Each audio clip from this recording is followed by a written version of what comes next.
He stood alone, one man, against an entire economy built on lies, a prophet, warning a nation drunk on wealth and corruption. They laughed at him, mocked him, threatened him.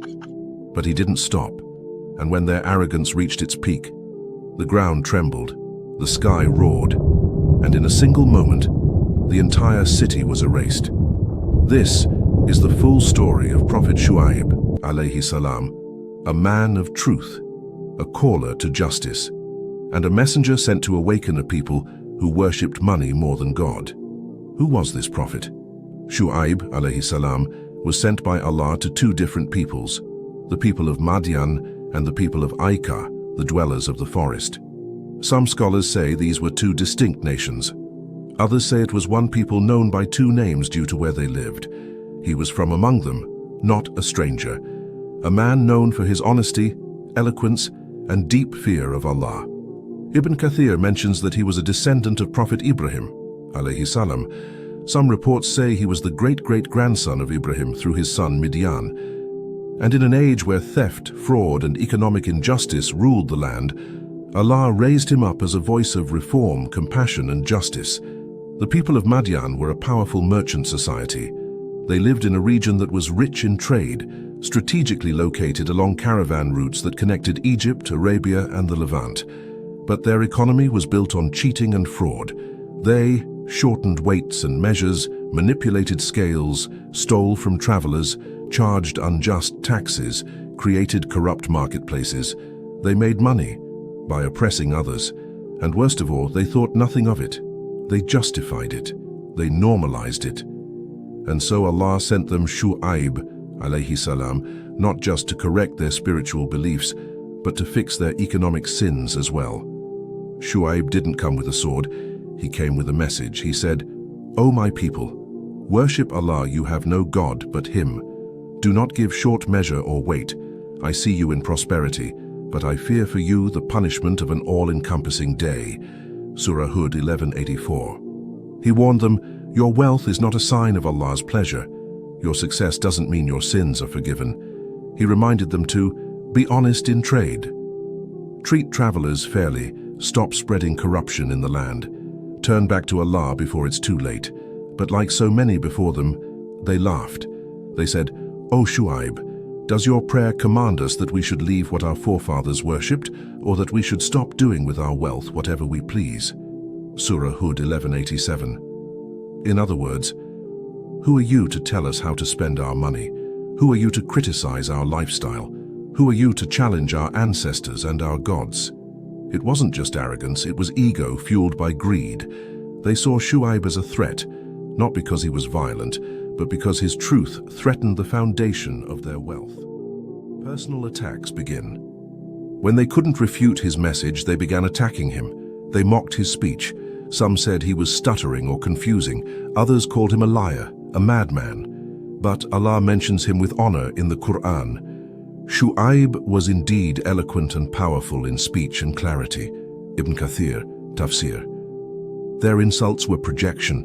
They couldn't handle the truth, so they attacked the messenger. Warnings intensify. Shuaib, alayhi salam, kept calling them with wisdom and warning.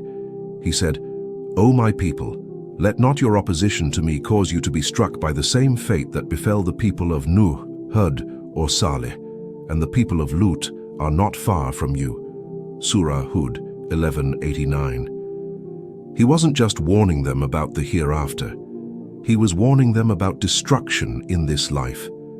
They had heard of the flood of Nuh. They knew about the wind that destroyed Ad. They had seen the ruins of Thamud. And the story of Lut? That was recent. Yet they still said, "You're just a liar. If you're truthful, then bring what you threaten us with." Pause here. Imagine being one man, standing before an entire society drunk on wealth, and trying to remind them that Allah sees all.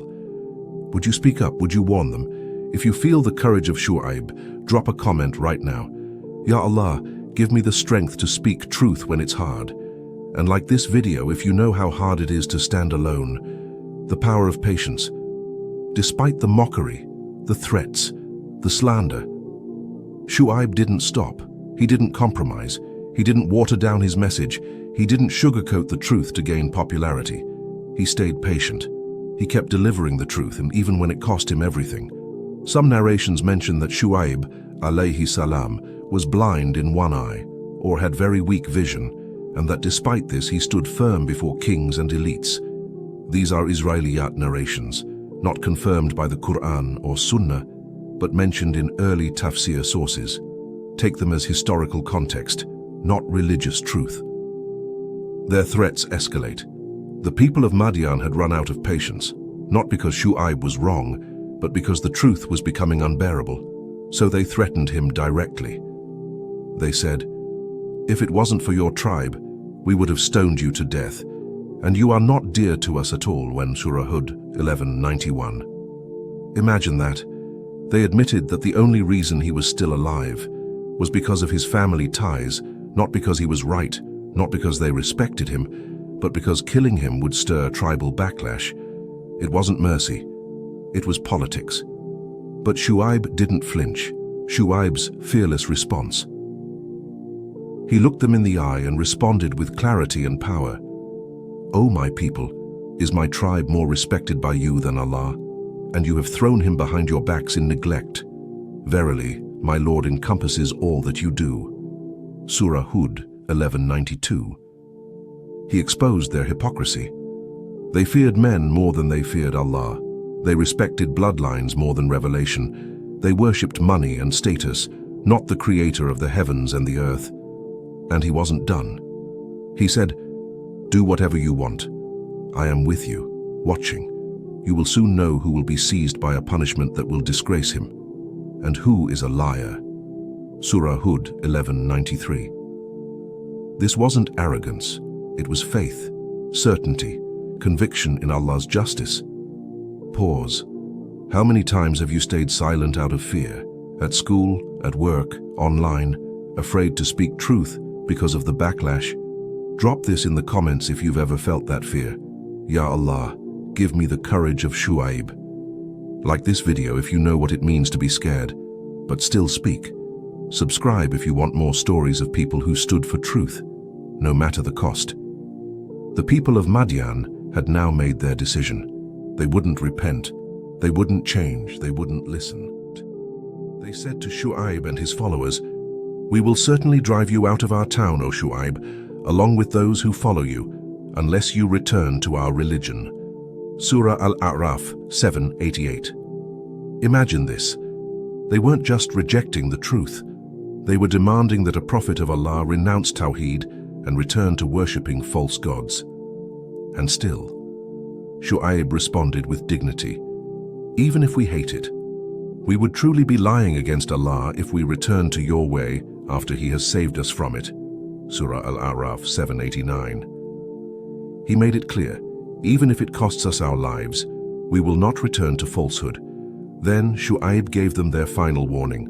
"My Lord, judge between us and our people with truth. You are the best of those who give judgment." Surah Al-A'raf 7:89. He didn't seek revenge. He didn't ask for their destruction. He asked for justice, because that's what prophets do. They don't serve ego, they serve the truth. And then the sky grew silent. The earth began to tremble, and in a single terrifying moment, Allah's punishment descended. So the earthquake seized them, and they lay dead in their homes. Surah Al-A'raf 7:91. Those who denied Shuaib were as if they had never lived there. Surah Al-A'raf 7:92. Not a trace, not a sign, gone, as if they had never existed. Allah erased an entire civilization, not because of earthquakes, but because of arrogance. According to Tafsir Ibn Kathir, this punishment was not just a natural disaster. It was a combined torment, a cry from the sky so intense that it ruptured their hearts, a violent earthquake that shattered their homes. And according to some narrations, a blinding heat before their death, Allah destroyed them in a way that left no doubt. This wasn't nature, it was justice. Shuaib, alayhi salam, and those who believed with him, they were saved. Allah never punishes a people while the righteous are among them. Some reports, Israeliyat, say that Shuaib migrated with his followers and lived out his life in safety, continuing to teach and worship. Other reports say he later crossed paths with Prophet Musa, alayhi salam, during his time in Madyan, after fleeing Egypt, though this is debated and not confirmed. Again, these are Israeliyat, not confirmed by Quran or authentic hadith. This isn't just a story about a destroyed city. It's a warning to every society that normalizes corruption, justifies fraud, attacks those who speak the truth, values money more than morals. Madyan had trade. They had money, they had security, but they lost everything because they lost their fear of Allah. Shuaib, alayhi salam, is mentioned in the Quran 11 times, and every time, his story is a reminder: you can't lie, cheat, and oppress, and expect mercy to rain from the sky. Justice is coming, and those who mock the truth today will wish they had followed it tomorrow. The silence after the destruction of Madyan was louder than their laughter, louder than their mockery, louder than all the arrogance they once used to shout down the truth. All that remained was dust, broken homes, stillness, and somewhere in the wilderness stood Prophet Shuaib, alayhi salam, safe with the few believers who listened to him, watching the end of a nation that refused to repent. So he turned away from them and said, "O my people, I have certainly conveyed to you the messages of my Lord and advised you, so how could I grieve for a disbelieving people?" Surah Al-Araf 7:93. This verse is heartbreaking. Prophet Shuaib, alayhi salam, didn't rejoice when his people were destroyed. He didn't celebrate. He didn't say, "I told you so." He turned away from the ruins and said, "I did everything I could. I warned you. I advised you. But now, it's too late." That's the pain of every prophet, to watch those you love destroy themselves. Shuaib, alayhi salam, is known by scholars as Khatab al-Anbiya, the orator of the prophets, because of his eloquence, wisdom, and powerful speech. Ibn Kathir and Al-Qurtubi both mention how he was especially skilled in reasoning with corrupt people. He didn't argue with anger. He didn't debate with pride. He spoke with clarity, logic, and deep emotional intelligence. And that's why his dawah was so effective. Even though most rejected him, they couldn't say he was unclear.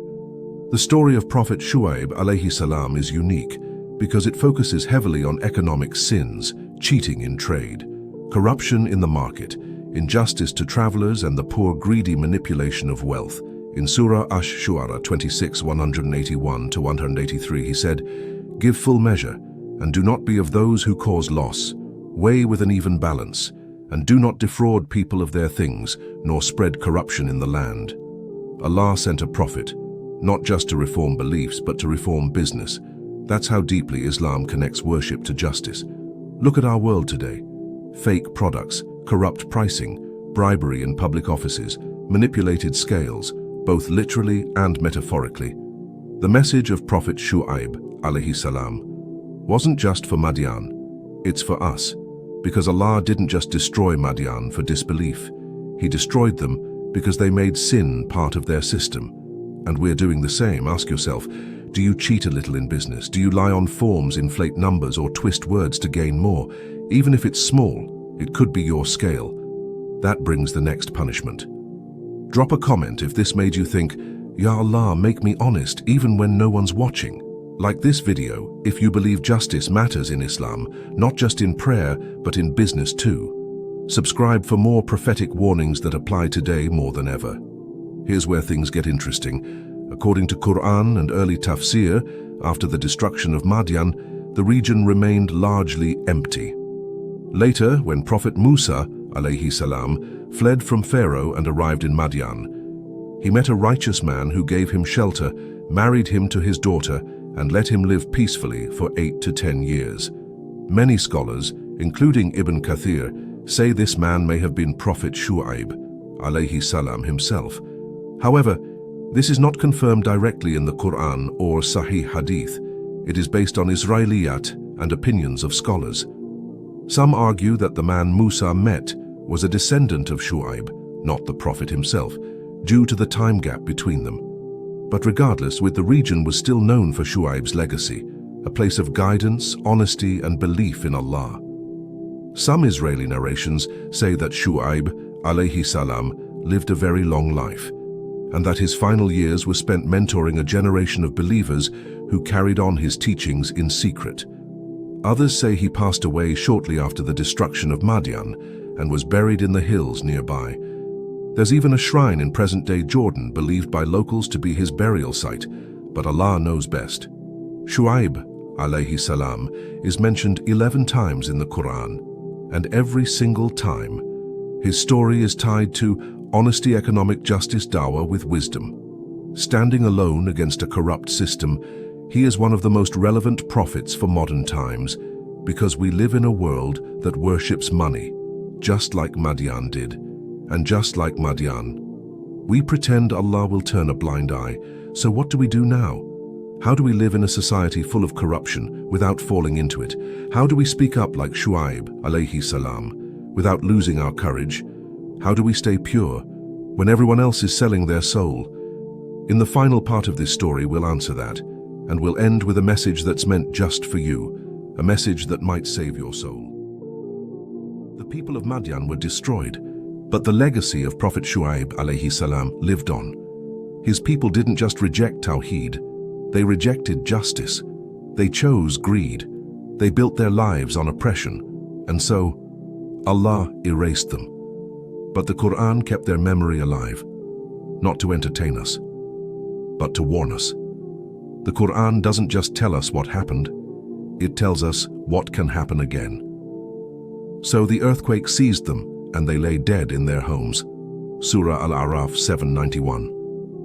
One moment they were laughing, mocking, trading, planning. The next moment, silence. That's how fast justice arrives, without a knock, without a warning. And if Allah could erase a nation like Madyan, what makes us think we're untouchable? Ask yourself, do I lie in business even a little? Do I cheat when no one's looking? Do I manipulate to get ahead? These sins start small, but they grow, and then they rot the heart. This is what destroyed Madyan. Not a single action, but a culture of arrogance. Here are 5 timeless lessons from the life of Prophet Shuaib alayhi salam. 1. Truth is non-negotiable, even when you stand alone. 2. Wealth is not a sign of success, it's a test. 3. Corruption in trade is a spiritual crime, not just a worldly one. 4. Mockery of dawah is a path to destruction. 5. Silence is not safety. Madyan heard the truth and ignored it. Shuaib alayhi salam didn't have an army. He didn't have political power. He didn't have popularity. All he had was the truth. And it was enough. Indeed, I see you in prosperity, but I fear for you the punishment of an all-encompassing day. Surah Hud 11:84. He didn't envy their wealth. He pitied them. Ask yourself right now, if you died today, would you be remembered for speaking the truth, or for staying silent when it mattered most? Drop this in the comments if you're ready to be bold. Ya Allah, make me a voice of truth, not fear. Like this video if this story woke something up in you. Subscribe if you want more stories that remind your soul what matters. Don't wait to be a prophet to act like one. Shuaib alayhi salam didn't just call to Tawheed, he called people to honesty, to fairness, to justice. You can do that today. In your workplace, in your family, in your business, in your online posts. Every Muslim has a part of Shuaib alayhi salam's mission. Sometimes you'll speak the truth and no one will listen. You'll warn and be mocked. You'll care and be ignored. But so was Shuaib alayhi salam. So was Nuh alayhi salam. So was Lut alayhi salam. Don't measure your impact by their response. Measure it by your sincerity to Allah. Let these words echo in your heart. I have conveyed to you the messages of my Lord and advised you. So how could I grieve for a disbelieving people? Surah Al-A'raf 793. He gave everything, and when they still turned away, he gave them to Allah. That is the heart of a prophet. If you ever feel alone in a world of injustice, remember Shuaib alayhi salam. He didn't stop corruption with power, he stopped it with truth. He didn't break the system, he exposed it, and Allah handled the rest. You don't need to fix everything, you just need to speak. Final historical notes from Israeliyat. Some narrations say Shuaib, alayhi salam, was buried in the same region where he preached, near present-day Jordan. Others say he was one of the few prophets who lived to see the destruction of the people he warned, and then continued da'wah elsewhere. These are not confirmed by Quran or Hadith, but mentioned by classical historians like Wahb ibn Munabbi. Shuaib, alayhi salam's story ends with destruction. But yours doesn't have to. You still have time. You still have a voice. You still have a chance to choose truth over silence, integrity over gain, courage over comfort. This is your test. Before you leave, do one thing. Type this in the comments. I choose truth no matter the cost. Let it be your witness on the day when the scrolls are unrolled. Like this if you've seen yourself in this story. Subscribe if you want your feed to feed your soul, not distract it. And share this video because someone you love might be on the path of Madyan, and your share might be the message that saves them.